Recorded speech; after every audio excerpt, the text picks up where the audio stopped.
Elle sait qu'elle va avoir la journée pour elle. Alors Leïla prend son temps le matin. Elle est souvent la dernière levée. Elle est plutôt du soir et peut lire jusqu'à une heure avancée. Par contre, pour écrire, elle a ses horaires, ses rituels. Quand elle laisse Baya à la porte de l'école ce matin, elle rentre vite, en évitant les parents dont elle fuit les sempiternels bavardages sur le menu de la cantine ou sur l'instit qui crie un peu trop fort. Une fois chez elle, vite elle se prépare un grand cappuccino, allume son ordinateur et reprend ses écrits là où elle les a laissés la veille.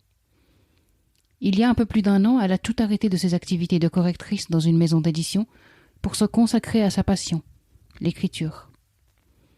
Elle a toujours voulu être autrice, sans s'autoriser à le devenir.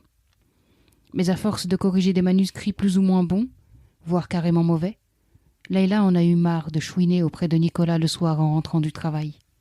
« Bah si tu penses pouvoir écrire mieux, vas-y », lui a lancé son époux un soir sans méchanceté, juste comme un défi.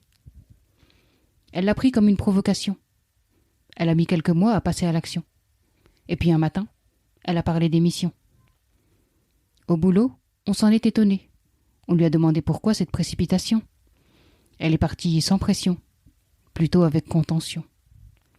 Depuis, elle a remporté un concours de nouvelles, mais les portes de l'édition peinent à s'ouvrir. Les lettres de refus, identiques, standardisées, elle les a affichées dans ses toilettes. Comme ça, j'ai l'impression de leur chier dessus, elle dit aux amis qui en rient. Elle n'a jamais été aussi sereine, aussi sûre d'elle. C'est une évidence, elle va y arriver. Elle va finir par les publier, ces romans qui l'habitent depuis tant d'années. Elle la visualise, la signature de son contrat d'édition. Elle les voit, ces lecteurs à qui elle signera des livres à tour de bras et à qui elle pourra livrer sa version du monde. Mais pour le moment, c'est le mur de sa chambre qu'elle voit, et le petit espace qu'elle s'est créé pour écrire. Quand elle s'y installe ce matin, elle marque un temps d'arrêt, appuie son coude sur le dossier de la chaise et mordit la chair de son pouce, l'œil flottant.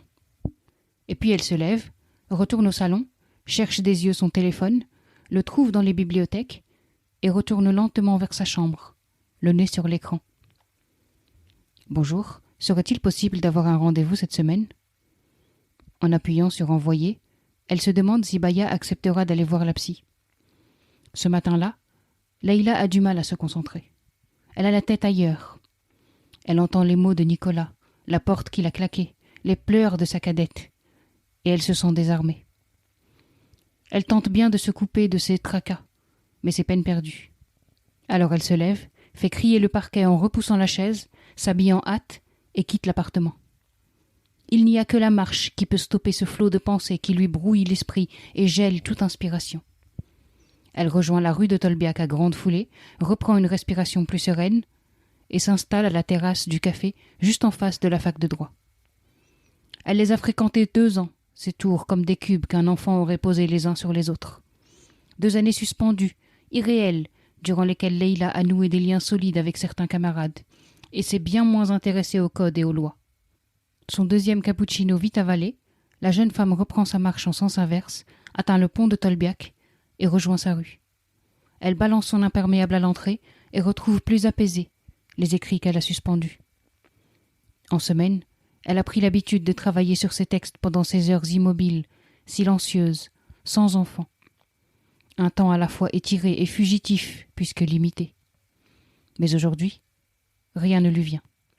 Ses doigts tapotent sur le clavier mais ne libèrent que des phrases sèches, sans saveur. Le souffle a déserté ses mots. Elle fuit son bureau et va se jeter sur son lit, les yeux au plafond. Ce sont les vibrations de son téléphone qui la font se redresser. Mossad. « J'ai un créneau jeudi matin. Je vous propose 10h-11h. Merci d'avance pour votre réponse. » Leïla répond positivement à la psy et repose son téléphone en se disant que c'est au moins une bonne chose de faite en cette journée nébuleuse.